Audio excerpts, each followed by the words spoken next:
Hello, and welcome to Music Maps, the Rock and Roll Book Club podcast. In each episode, we use a place as a jumping off point for a conversation about music, anywhere from the obvious to the obscure.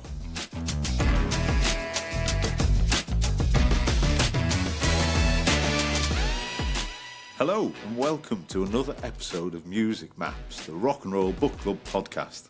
I'm Mark Hart, and as always, I'm joined by co-host Simon Cardwell. Simon, hello. All right. Now, today's guest is author Richard King, who earlier this year published Travels Over Feeling, Arthur Russell, A Life Through Faber, one of our favourite publishers. I say that about every publisher. You say that about everyone, but you know. But Arthur Russell is going to be the focus of our show today. So, Richard, welcome to Music Maps. Thank you for having me. Now, Simon, do you know when I started the Rock and Roll Book Club about 10 years ago, hard to believe that, the very first author I approached to do an event with was Richard. And?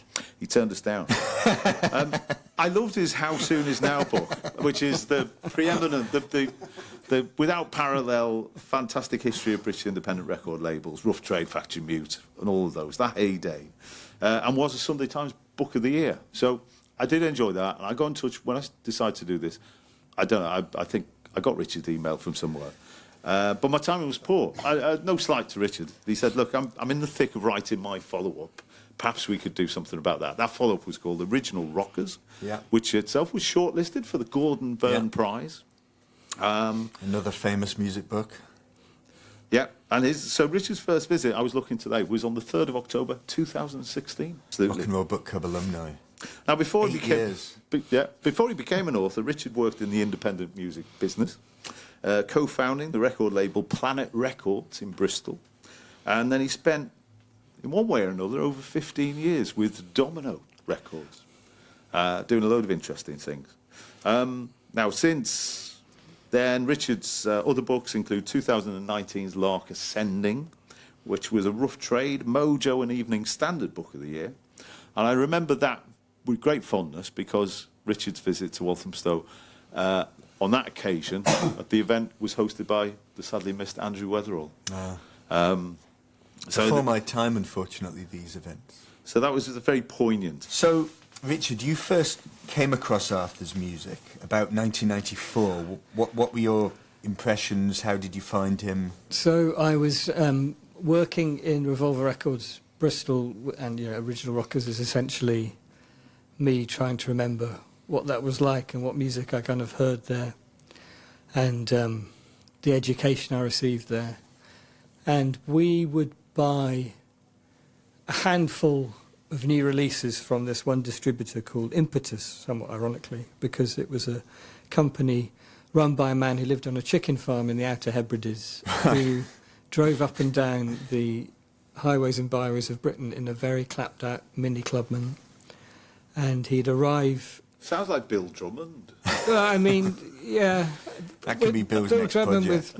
with purpose, with avant-garde purpose. He would come into Revolver looking very much like someone who'd just driven 3 hours on the motorway in a Mini Clubman, and he would put down a selection of new releases he was distributing from his chicken farm. And I remember one of them was Another Thought by Arthur Russell, the first posthumous Arthur release, that came out on Point Music, which was essentially Philip Glass's label. And I think on the strength of the association with Philip Glass, we took a copy and always listened to every single thing we ordered.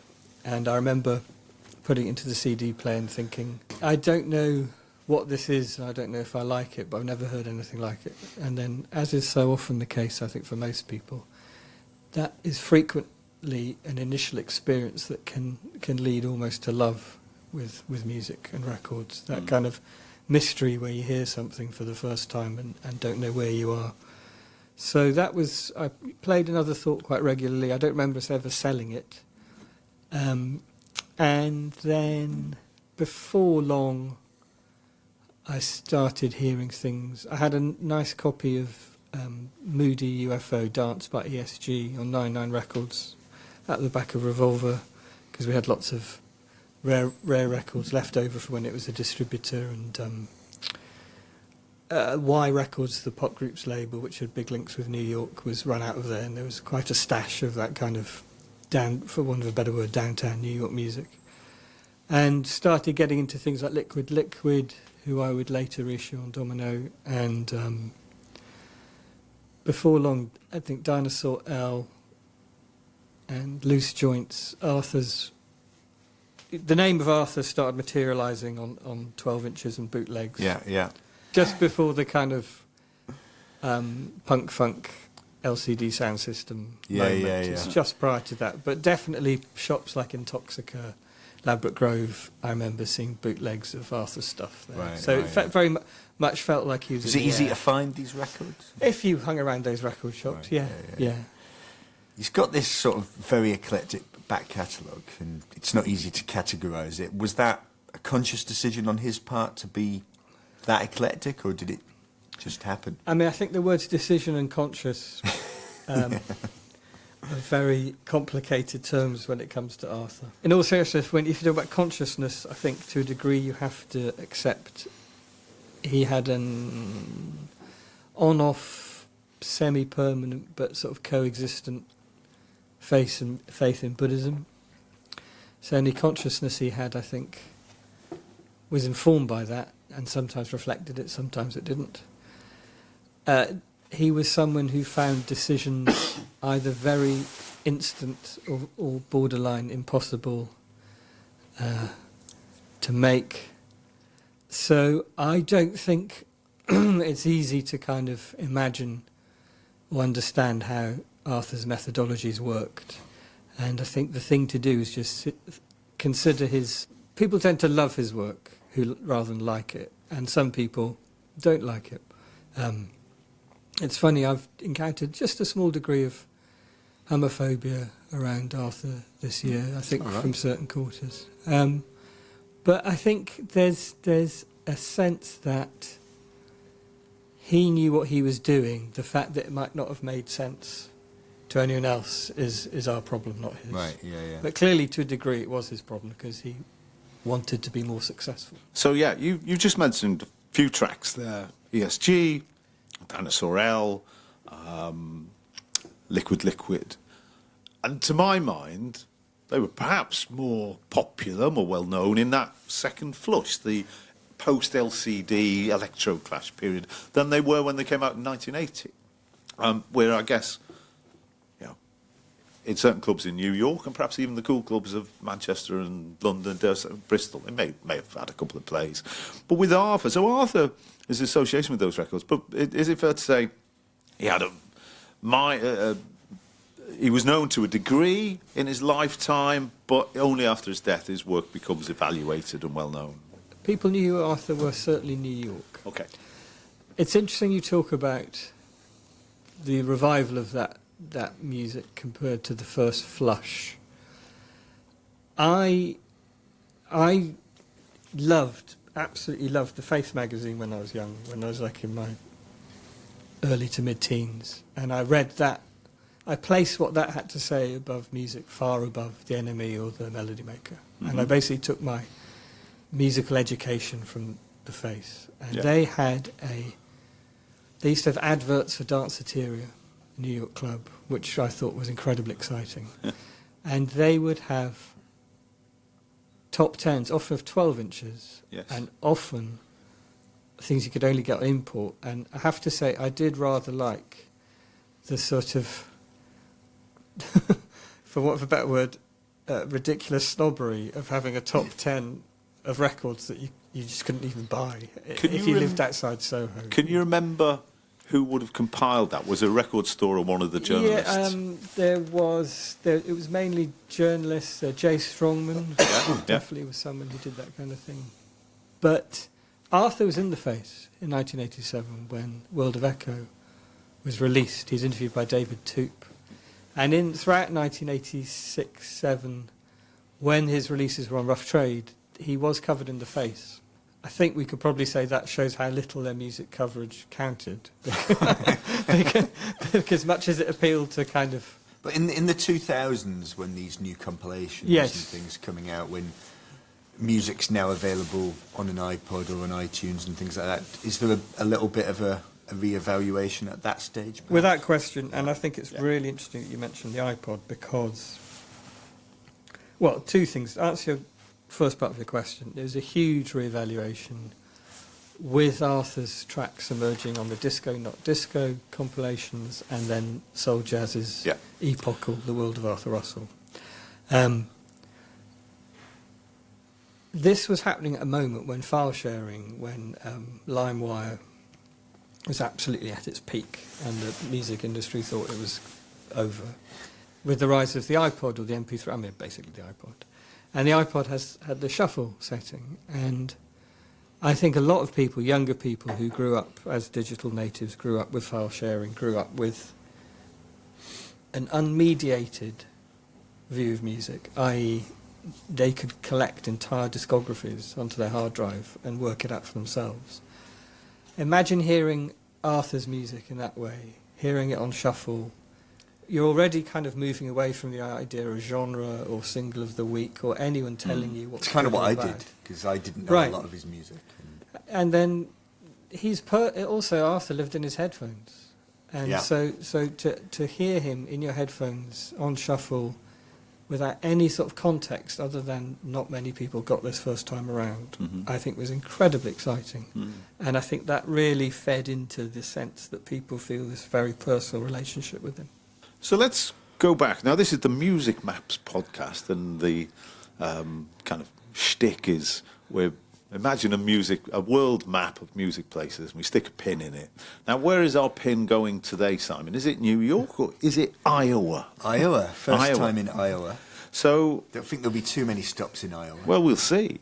So let's just spin back a bit and let's dig deep into Are you going to pronounce this Arthur's right? background. Well, we have an expert here. I don't know. So I understand Arthur is born May 21st, 1951, in a town called Oskaloosa. 10 out of 10. In Iowa. Right. Nailed it.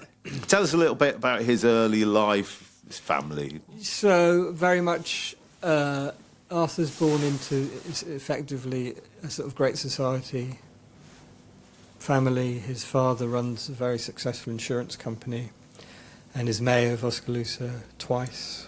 In the archive there are clippings from the local newspapers, and his mother's also a dignitary.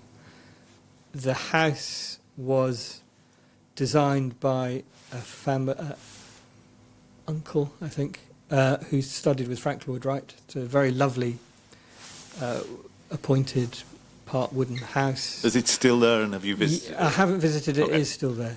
Quite soon they have access, the wider Russell family, to a summer house as well in Gull Lake, Minnesota. So it's a culture of prosperity and security. It's also, I think it's fair to say, quite conventional.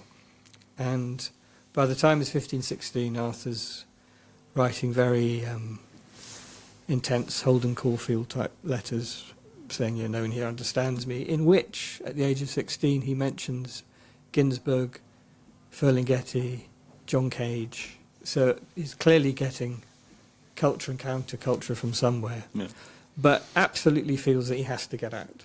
And so before his teens end, he's living in San Francisco as a sort of... So he moves to Haight-Ashbury. Yeah, I don't know if you've read Slouching Towards Bethlehem by Joan Didion, her famous essay. I have it, but I have not read it all. You keep publishing going, people like you. Thank you. Everyone has more. Everyone has more. Just buy them. Read, No, I think it's fair to say this year more people have Joan Didion books than they did. Arthur's in the Haight-Ashbury.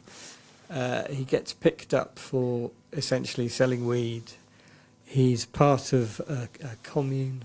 Yeah, joins a Buddhist commune. Yeah, Shugendo. He gets arrested. His parents say, right, you've got a choice. You either come back to Iowa or you complete your studies. And he's always very, very serious about music, obviously. So he enrolled in Ali Akbar College and completed his studies. And while in the commune, he played in a band, the commune Shugendo band. And while playing in the park, he caught the eye of Allen Ginsberg. Within 6 months, Allen Ginsberg, who's recording with John Hammond at Pacific High State Studios, suggests that Arthur should go to New York to record some of his music, some of his songs. He's in a band with Allen Ginsberg? Over the years, he is in the band that supports Allen, that is essentially Ginsberg's touring band. And there are various, one school of thought, it's not one I necessarily agree with, is that Allen liked going on the road doing college tours because he got to have great sex afterwards. And another school of thought is that he just liked being, playing the role of the poet rock star. I think also, to a degree, he liked communicating with people. I mean, that's inarguable. The first address Arthur lived at in New York was Allen's apartment. Yeah. He wasn't there for long, but then he did move back into the same building, and he lived there for the rest of his life. Yeah, we'll get onto that building shortly. Yeah, and towards the end of his life, Allen cared greatly for Arthur. He comes into contact with legendary Columbia Records figure again. John Hammond. John Hammond, yeah. So, of course, he's known for signing Bob Dylan, Leonard Cohen, Bruce Springsteen, and through Allen Ginsberg. And is John offering anything? A recording session for Arthur's songs. It's going to take place in New York. In New York, in the. So is this one of the reasons for? It's the reason to move to New Yeah. York, and then once he's there, Arthur enrolls in the Manhattan School of Music, and Tom, Arthur's partner, would tell me that those sort of decisions were often quite transactional because it meant Arthur could keep a dialogue up with his parents, saying, "I've come here to study and things are going well," but very much with the Hammond session in mind. That gets postponed or delayed, then does take place, and I think John Hammond was hoping Arthur would turn up with his acoustic guitar and play some songs like Leonard Cohen and Dylan had done. Arthur being Arthur, he scores his songs out and brings many of his musical accomplices into the studio, I think slightly annoying John Hammond in the process. And one of the interesting things in the archive is that you can see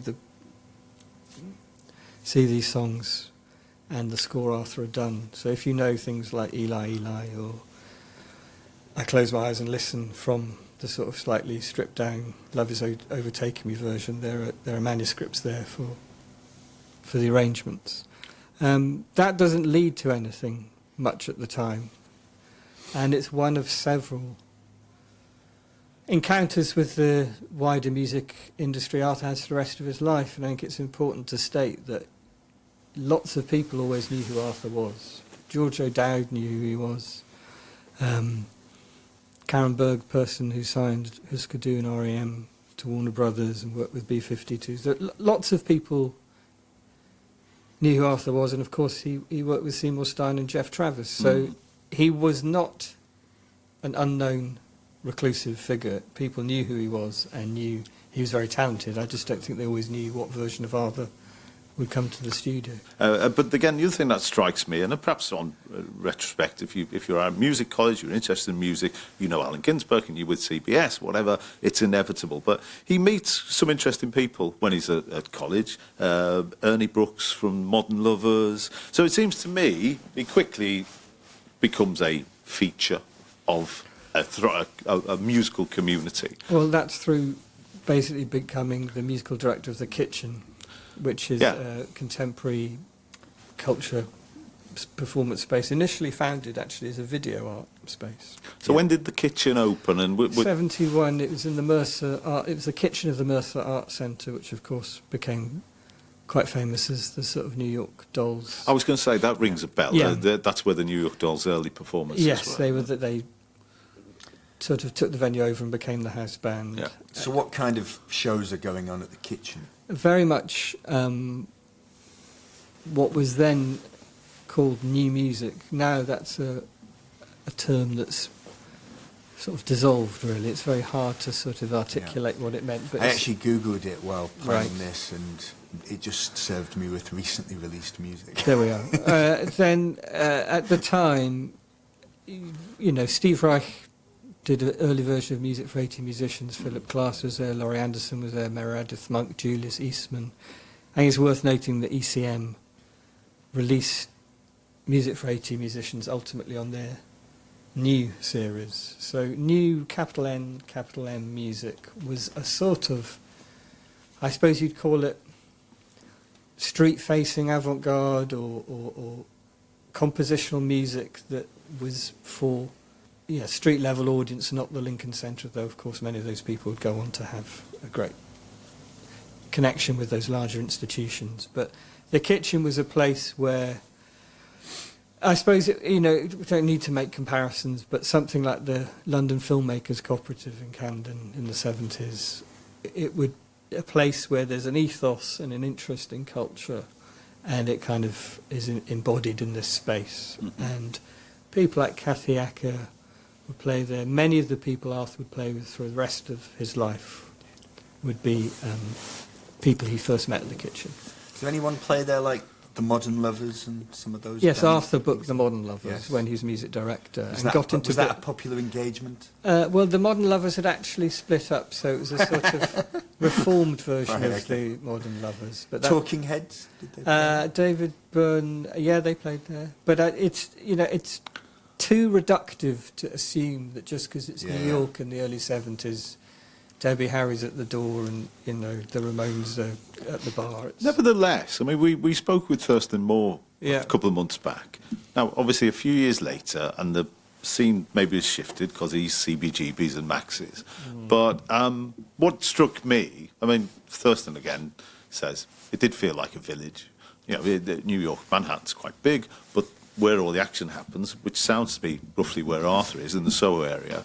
I mean, the amount of people he runs into, you've just mentioned, lots of cultural figures from different disciplines. Seems the same to me with Thurston. One of the things I really take away from researching this is that many people like Arthur ran away from places like Iowa to get away from Yeah. violence, to get away from aggression. Yeah. And people like Arthur were really happy to live on East 12th Street within a Ukrainian population and a Puerto Rican population. And the music that Arthur was immersed in was music informed by other cultures.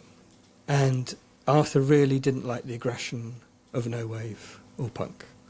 He would have felt happier at Paradise Garage, I think, than at CBGB's, although he did play at CBGB's. It's a horrible recording. It's on Boxing Day, 1982, and it's just an hour of one drum pattern going dunk, dunk, dunk, and a feedbacking cello. Is there a great. bootleg? Brilliant. is there a bootleg available of the gig? Everything's available on. But so yes, of course there are kind of there are ferments in New York, but I think the ferment, Arthur was in many ferments, but I would want to include Paradise Garage, the Grill, the Loft, the Gallery, all those spaces, as much as being part of what informed the kitchen, as danceteria. Just those kind of clubs. as a little side alley here, I'm interested, Richard. When you first went to New York, Yeah. what was the New York you were keen to discover when you visited, and when was that? I went in 93, 92. Uh-huh.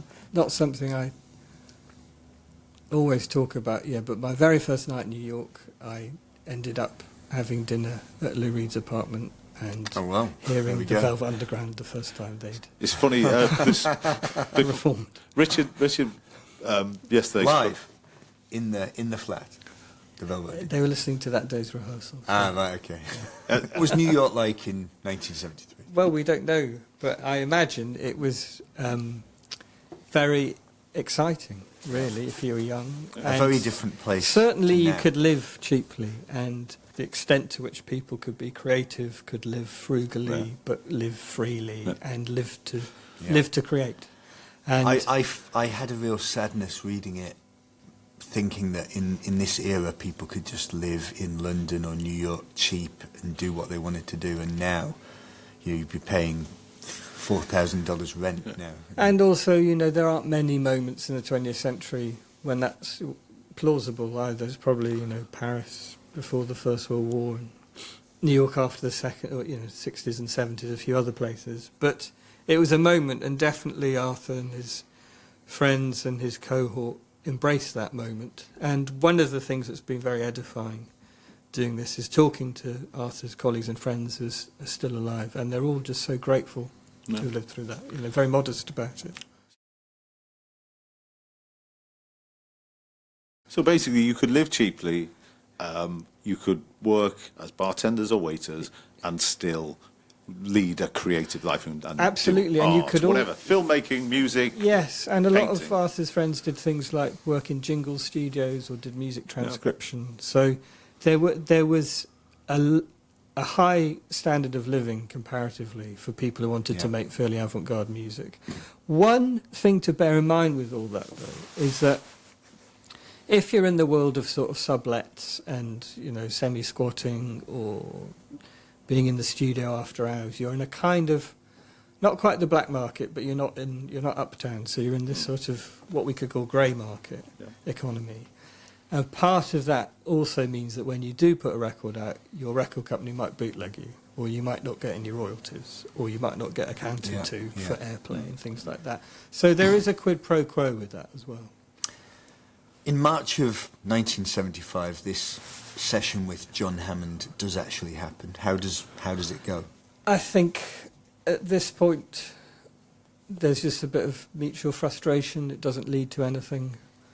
And Arthur stays in touch with John Hammond. There's a note in 1979 in the archive from John Hammond in which he writes a cheque for Arthur for a small amount of money, and he also puts Arthur in touch with an arts funding organisation to try and make a recording of his his piece Instrumentals. Yes. So there is a sort of long-standing relationship, but by the end of the 70s, early 80s, I think it's fair to say John Hammond's influence is slightly waning. It's gone, yeah. And it's obviously a very cutthroat time in the music industry. He obviously takes a bit of a left turn and starts releasing disco records. Were some people irritated by this change of direction? I have to question this idea of it being a left turn. I just think you don't think it was? No, I just think Arthur did what he he wanted to do. Yeah. But some people would interpret it as a left turn, would they? Do you think? I'd like to think in New York in 1980 Maybe they would not. No, but But when you're looking through someone's discography and that pops up, but that's us, you know. 1976 starts going to the Gallery, Nicky Ciano's club, which sort of rather took, the loft, David Mancuso's loft, had to temporarily shut, and Nicky Ciano, who was a loft habitué, started the Gallery. Arthur would go there. They made the record together that came out in 77, Kiss Me Again by Dinosaur L. David Byrne is on it, Peter Gordon, Peter Zimmo, recorded at Sound Dragon Studios in Chelsea. It's where the first two Ramones albums, first Talking Heads album, was recorded. Quite a sort of just work, everyday working studio. It had an aquarium, a small aquarium, which Arthur liked.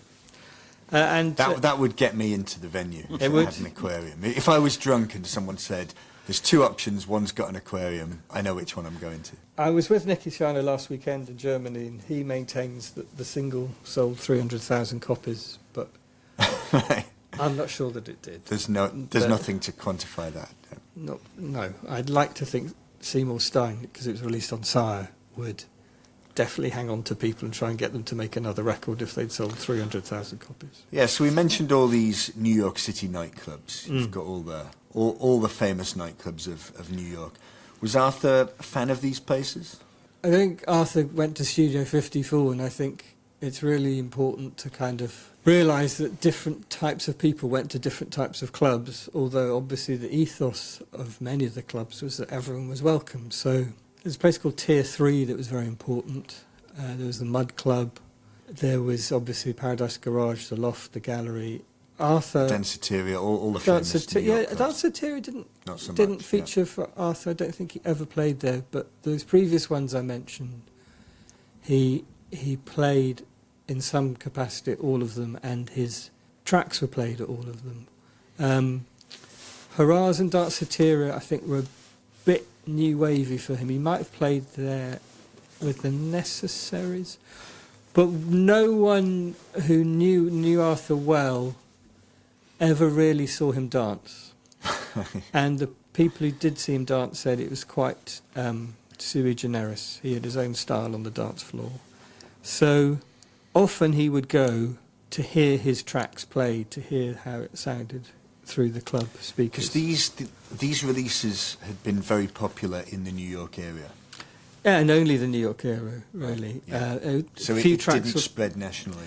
A bit in Chicago, but, you know, this is a time when... It's mostly a local phenomenon. WBLS was the black radio station. You'd hear WBLS coming out. You'd go into the subway, you'd hear it. You'd leave the subway, you'd hear it. It was on people's boomboxes. It was every bodega. It was everywhere. And if you had a track that connected there, you were part of the sonic fabric of the city, definitely. This didn't necessarily translate to large audiences at live performances, though, did it? No, and I don't think live performances beyond this sort of network of new music type venues was anything Arthur was particularly interested in. No. You know, Jeff Travis told me he's probably the only person signed to Rough Trade in the 80s who didn't once ask about, can we do a Peel session, because Arthur didn't know who John Peel was. Nor did he say, can I come and do 2 nights at the ICA. I think I've worked out that in his entire lifetime, Arthur probably, under his own name, only played outside New York 4 or 5 times. So he had no interest in touring or doing... I mean, I think this speaks to the fact he didn't really commit to one name or one type of music. So he didn't put a band together and take it on the road, even in the sort of art spaces, in the way that someone like Laurie Anderson did. How many people were coming to these gigs?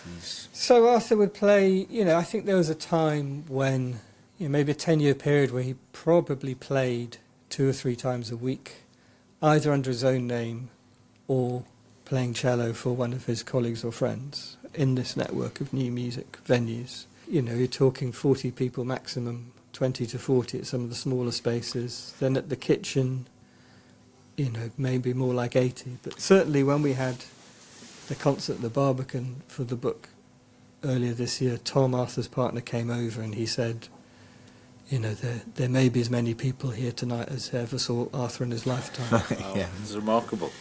And he liked to play venues that he could walk to, or just ended up playing. I think what I worked out was, I'd say 80. I don't think it was something he liked. I just worked out that where he lived and where the action was in terms of the bookings, he most likely walked to. And Tom said he's got some very vivid memories of them walking through the snow in New York with the cello on their backs. You know. I don't have a problem with this. The 15-minute city idea, I'm warming to. So for context, the trades hall where we are now is 50 yards from Mark's front door, and if he has to go any further, he grumbles about it intensely. I think similarities between myself and Arthur Russell end at that point, however. I'm not... you say that his parents basically funded... To a degree, studio. yeah. What kind of studios are we talking about? Because studios are, were expensive Okay, places. so I mean, his parents would give him money on a semi-regular basis, but he did also work to fund it himself, and he was very good at hustling studio time. Right. I mean, it's not in the book, but Peter Gordon tells me the story of being in Electric Lady, waiting, which is the big studio, waiting for Larry Levan to turn up, and he never did. Taylor Swift records at Electric Lady. I mean, it's the Jimi Hendrix studio. You know, Arthur did have sophisticated home studio, but he wasn't a DIY artist. And he was very good at getting high-end microphones, and the place he used a lot towards the end of his life was called Battery Studios, not to be confused with the Battery, which Jive and a lot of, I think, probably the first 3 Tribe Called Quest are, but a lot of hip-hop albums were made in a place called Battery. This is a different Battery. That had a very, very sophisticated mixing desk and outboard, but Arthur would just cut a deal that he would be allowed in late at night. Yeah. So I think, you know, in the 1980s, recording studios were generally, in New York, fairly sophisticated places, and that's where Arthur did his work. And presumably, like London, there was lots of them back then, because I continually come up find all these many studios in these cities that in the 70s, 80s, 90s, there was just loads of studios in these big places. So in 1981, Sleeping Bag Records, Arthur's own label. When does Jeff Travis from Rough Trade come into the story? So Arthur did Sleeping Bag with someone called Will Sokolov, Brooklyn guy, Loft regular. Partly he did that because when he'd released music, the Loose Joints singles on West End Records, West End, big dance label, run by Mel Sherrin, at a time when, you know, the Mafia played quite a strong role in New York music business. Yeah, and so as they do in a lot of businesses in New York. The effect was Arthur didn't get accounted to, and he saw his own records being bootlegged, so he thought, well, maybe I'll do this myself. Then he signed a contract with a label called Logarithm. Jeff Travis had a reciprocal arrangement with them that they would release each other's music, and the Wooden Tops album Giant was released in America by Logarithm. Jeff then was offered World of Echo, but when Jeff then went to meet Arthur, he just said, "Oh, you're the guy I see walking around St. Mark's Place wearing headphones." So Jeff was aware of Arthur before they started working together, and I think had probably been in the same place getting coffee or wherever around St. Mark's Place. Jeff and Arthur had a very, I'd say a very wonderful working relationship. I think it was probably, well, it certainly was the most successful relationship Arthur had with a record company. Jeff was incredibly generous with Arthur. He kept giving him money. Yeah, all the way up till the end as well. Yeah, and didn't ever present him with deadlines. Possibly deadlines might have helped, but I'm not sure Arthur's the sort of person who really respond to them. He probably just gone quiet.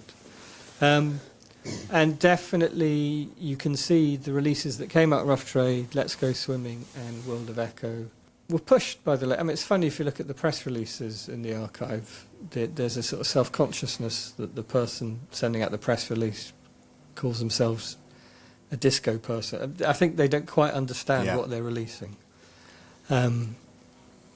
But...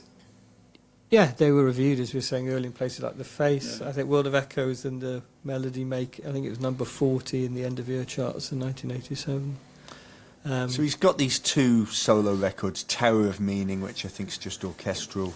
Yeah, I mean, that's based on... World of Echo, which is actually got vocals on it. Were these albums successful? Tower of Meaning is a set of recordings based on work he did in 1980 for an opera score of Medea with Robert Wilson, and it's released as an edition of about fewer than 400 copies on Philip Glass's label. Yeah, was Philip a fan? Huge fan and a friend, lifelong. Yeah, I don't think we can ascribe the word to successful. That's something that's only been released in 400 copies. But critically successful. I don't know. I mean, it kind of came and went. But World of Echo. When I was researching my very first book, How Soon Is Now, and I was talking to Cern Canning, who was someone who worked very closely with Jeff at Rough Trade, he told me that he remembered seeing a palette on which World of Echo, the copies of World of Echo were stacked on this palette, and they'd sold so few copies of it that people used to use it as a frisbee in the Rough Trade warehouse. Right. The AIDS epidemic of the 80s hits New York probably as hard as anywhere, and Arthur is diagnosed HIV positive in 1986. Did this come at what ended up being the peak of his career when this news comes? So it feels like there's a lot of possibilities at this point. Sure. I think, the world has caught up with Arthur, and it took a long time for us to catch up with him. We can't know, but I assume that he would have, if he hadn't died, he'd have kept creating, and at some point he might have produced something that would have really connected. I can imagine him going back to his compositional roots, but combining that with his talent in the studio to produce something that felt instantly contemporary. When you talk about there feeling like there being a lot of possibility, as he received his diagnosis and grew less able, I think his way of dealing with that news was to be very, very productive. So I think that sense of possibility you talk about stems from him absolutely committing to making music as he's fallen ill. Yeah, because he ends up playing more live shows and working harder than ever before in the aftermath. I don't know if I think he'd always played a lot of live shows, but he definitely did work very hard, yes. Yeah. Why do you think he zigzagged between genres? We touched on it earlier. It's not almost an impossible question, really, isn't it? I don't know. Why did Picasso have a blue period? It's... I think... I just find it absolutely fascinating that someone's that eclectic. Yeah, I think it just speaks to our understanding of music has become quite institutionalised, particularly in this country. And that, we do tend to, for years and years and years, we had a very, very overheating music press that set the terms for what counted as success or failure. And, we have in this country, quite a profound sense of the canon as well. Yeah.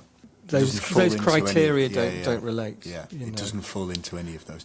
Did he want to be successful? Yes, he did. Yes, and he was successful in that he had, hugely successful 12-inch dance floor records. Did he acknowledge that was the success? Was that the bar he set, and was he happy he met it? That's a really good question. I think he always wanted more.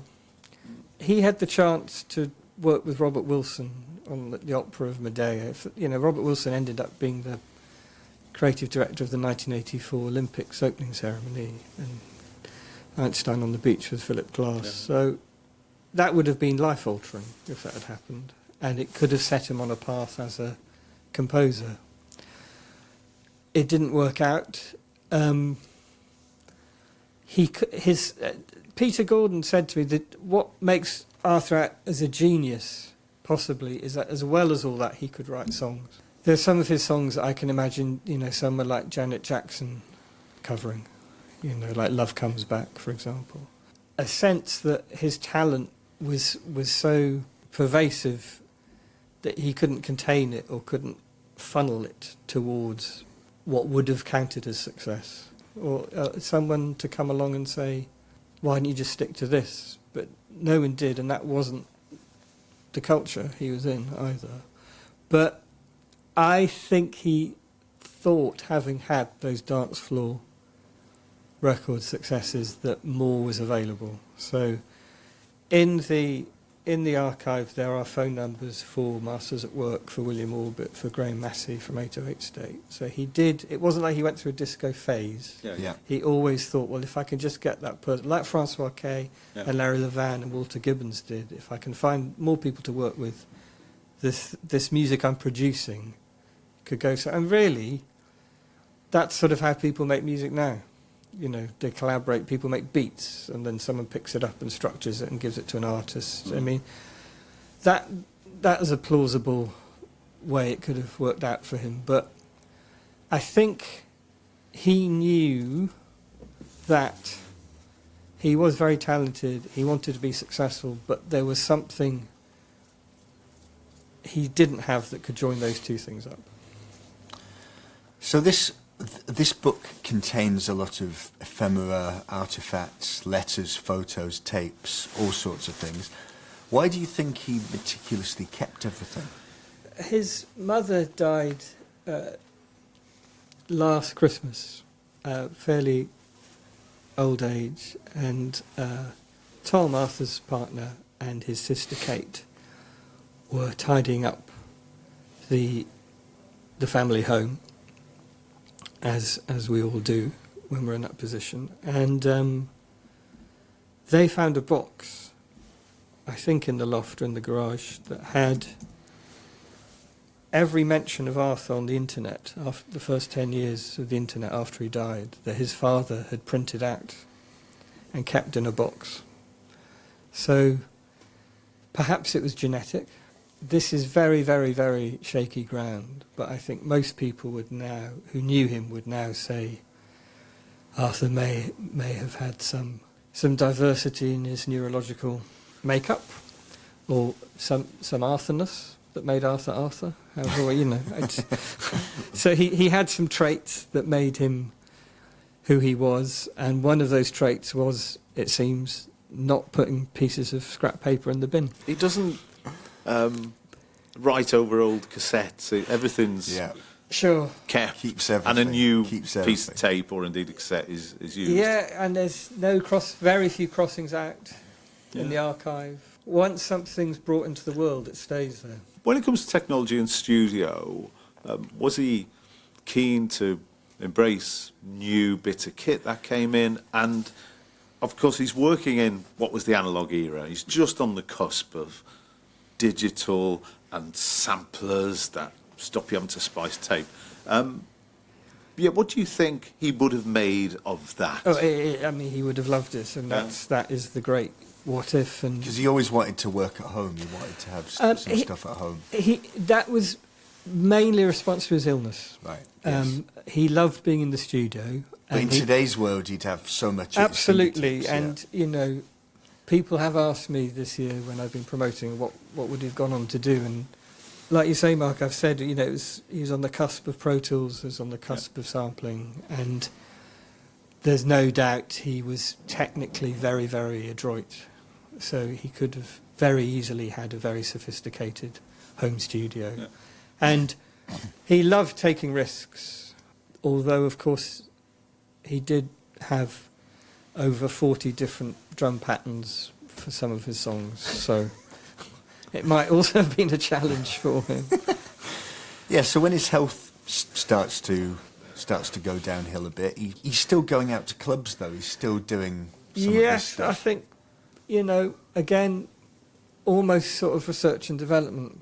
He's not necessarily going to dance, but he wants to hear how certain bass sounds and drum patterns sound in a club. Did people around him try to discourage? He had fallen out with Will Sokolov of Sleeping Bag, and after he was ill, they had a reconciliation. Will's way of helping Arthur through his illness was getting them into clubs and taking him there and back. Now, he's been mentioned a few times in this, and I'm very happy to always talk about Jeff Travis. Friend of the book club, Jeff Travis. Well, just a remarkable man, I think. And I say, you've already hinted the financial help that Jeff provided, but as Arthur is becoming ill, he doesn't necessarily have to worry about money because Jeff is helping out. Yeah. I think he waited a while before telling Jeff. He told Jeff on the Staten Island ferry, and Arthur loved going on the ferry to record the sound of the water. I think he had not wanted to tell Jeff because Jeff might have given up on... I mean, I don't think it's in Jeff's character to think like this, but Arthur was obviously very worried, and I think he thought, oh, if he thinks I'm going to die, he will stop supporting me. Yeah, he'd ring. I think Jeff said, well, it's not in the book, but Jeff told me one of the things, he would occasionally get frustrated with him for ringing up late at night, you know, it's kind of 2 a.m. UK time. And I think Arthur, once he was on the phone, probably stayed on the phone for a while. But there is an understanding, I think, in the really, you know, what people in America call record people, you know, an understanding that creativity in music takes a certain type of person, often who can't help it and can't do anything else. And once you're with someone like Arthur, who is clearly not going to operate around release schedules or tour schedules or festival appearances, the thing that Jeff understood about Arthur was, this is someone who's going to keep creating things and making things, but all I can do to sort of help is just work together to keep him going. Thinking about the AIDS epidemic, we hosted your namesake, Tony King, whose book... there was a really interesting Tastemaker. discussion about the AIDS epidemic in that Well, live... Tony lived through tour. it, and like so many people in New York who worked in this area, lost so many people as a result of it. There was an intensity to it all, and I deliberately decided early on I would deliberately speak to people who, if they could, had visited Arthur when he was dying. Yeah. So that was the sort of framework I was operating with people who'd been there at the end as well. No, I mean, the first time I went to New York, 92, 93, I was having lunch with a member of my family, and they turned, we were in Greenwich Village, I think, and they turned round and she said, all these apartments are full of people who just died. Arthur passes away. You're in New York. Your first visit is around this time when Arthur passes on April the 4th, 1992. Yeah. His ashes are scattered in Baker Island in Maine. How do you think, and I'm sorry about this question, but to summarise, how do you think his influence has grown in the 30 years since? It's incredible the degree it is an influence. You can hear it in several ways. I think you can hear it in people who've obviously spent a lot of time listening to him. I won't name names, but there's certain sort of singer-songwriters you can tell have listened to a lot of Arthur, often in the way that... So I go to Green Man every year, and I'd say that the person who plays between 3 and 6 p.m. on the main stage on the Saturday, there's a good chance. Yeah, I'm hearing you. I'm hearing what you're saying. Same at End of the Road Festival. Let's put it like that. You know, Blonde by Frank Ocean is a record that has been made by someone who really understands Arthur's music. Mm-hmm. Kanye West, did he? He sampled him. It's everywhere. But yes, there's the songwriting, there's the melody, there's the lyricism, but there's also the entirely unique approach to sound. Yes. And I think that influence can be heard in a lot of contemporary hip-hop. How about James Murphy? You mentioned him. Arthur wrote a song whose lyrics say, I want to see all my friends at once. There we go. There we go. What a place to end.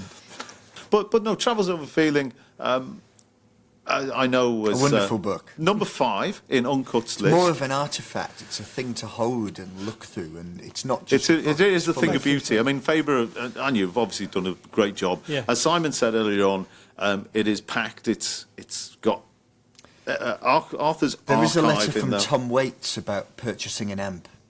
That doesn't make you it is buy it, ephemera. okay. Some of it is ephemeral, Yeah. and I say it's wonderful that Arthur kept that and didn't throw it away, because those things, I don't know, somehow very, very meaningful and kind of indicative of their life. Yeah. But no, it's a terrific book. We want people to read it, and if they're encouraged by people's reviews and chart placings, then so be it. And thank you, Simon and Mark. You've done an event for all my books, and I always hope I always look forward to receiving an invitation, and it's always a joy to come and talk to you, and you have a great thing happening here, so thank you. Right, Mark, true or not, did I make this up, or is it something that actually happened? Arthur Russell played cello on an acoustic version of Psycho Killer by Talking Heads. I'm tempted to say yes, but not... Sorry, let's just clarify. Is this a track that was released by Talking Heads? No, just this was when they were putting Talking Heads together. I'm saying yes to that. Yes, it's true. True, yes. Amazing. David Byrne, of course, did play on an Arthur Russell track as well. He said. Legendary photographer Nan Godin used an Arthur Russell track in one of her exhibits. I'm going to say... Actually, Richard's unhelpfully nodding. I was about to say no. I'm going to ignore Richard. Ignore me. I'm full of front. I'm going to say I'm sure it was Annie Leibovitz and not Nan Godin. There you go. It was Nan Godin. So there we go. A fellow New York resident at the time. I've got 4 this week, actually. Oskaloosa, Iowa, is the sister city of Kharkiv, Donetsk, or Shapola, Ukraine. Wow, that's appropriate. I mean, both, obviously, what's happening in the Ukraine, the fact that Arthur landed in a Ukrainian territory, and we are all now more familiar with those towns than, sadly, we should be, really, 2 years ago. I'm going to go for Kharkiv. Do you know this? I don't. Shapola, Ukraine. That is the one. Actually, I don't know where that is in Ukraine. I'm unaware that and hopefully the Russians haven't got as far as... So we send our best wishes to the residents of Certainly do. Chipola, Ukraine. Absolutely. On a darker topic, Darker? and a topical subject, I think it actually is darker. Which of the last 3 US presidential candidates Bruce Springsteen. has not held a political event in Oskaloosa, Iowa? So it's Biden, Trump or Harris? That is a fantastic question, Simon. Thank you for that. Must be Biden because he held so few. Yeah. Biden did hold a campaign But event previously- at William Penn University. Yeah. Okay. So it's not Biden. I mean, until I read the book, I was unaware of this place. So I don't know, how big it is in Iowa. Iowa is an important state for in presidential elections. So I'm going to go. Who hasn't? I'm going to go for Harris. Actually, Harris has not. You are correct. Donald Trump held a family picnic there, There you which go. just sounds hideous. was he shot? At the end of each episode, we each recommend something you've liked for a long time, something you recently discovered. Mark? I am watching The Jackal on Now TV. I've seen that advertised. Eddie Redmayne. So I must admit, one of my favourite books, and actually, not many of Frederick Forsyth's books are favourites because he is a little bit, let's say, Tory. But no, The Day of the Jackal is superb, both in book form and the film with Edward Fox, I've not directed by read Fred or seen Zinnemann. the film. I at one point owned them both and never ended up watching, and I've heard they're both fantastic. Film's incredible. Yeah. There was a remake. That wasn't so good, unfortunately. This is an entirely different... We call them reboots, don't we? I've only seen 2 episodes. The first episode has a really great assassination at the start. So my recommendation There we go. is The Jackal, currently on Now TV, Sky. I'm going to recommend, mentioned in the book, Larry Clark, obviously a photographer, his project about Tulsa. So he did this photo project where he went to Tulsa, took these really intimate photos of people, Shooting spears. Yeah. Doing some quite dark things, but it's a wonderful book. So that's mine. I have been enjoying a track called Late Autumn by the Enfield Tennis Academy Quartet, All right. which is Jeff Parker, who occasionally plays with Tortoise's band. They put out their first album 2 years ago, and they have a new album coming out on International Anthem, which is my favourite current record company, wonderful record company, and instrumental music quartet. Enfield Tennis Academy, of course, is the setting, or is a location in David Foster Wallace's Infinite Jest. But the 4 tracks on their previous album, I love it predictably as a deadhead because it's a live album with 4 sidelong tracks, and is How long is it? it's 7 hours. It's like live the dead Grateful length. Dead. Yeah. And this new record, I think, will be a wonderful balm and a lovely place to get lost in. So, yeah, Enfield Tennis Academy Quartet. Brilliant. From the window here at the Trades Hall, we can actually see Enfield, the neighbouring borough. However, this is a different one. This is the United States Enfield. There may be a tennis academy. I'm going to check it out. But, on Well, that there we note, I guess we should end by reminding people, thank you very much for listening to this podcast, downloading it. Last week we were number Reviews 5. and star ratings. Yeah, number 5 on the music podcast list. We've fallen out of that chart, I'm afraid. Hopefully you'll all will come be back back. to listen to Richard. We are a recurrent presence rather than a constant. But when you consider the number of people that are listening and downloading, I have to say the number of you who have given a rating or indeed a comment is woeful. So it's really important to us, obviously, and it encourages other people to listen. But so far, thank you very much to the 30 people who have rated this. Please give it a rating on Amazon. A good rating. Look, no one cares about 3 out of 5.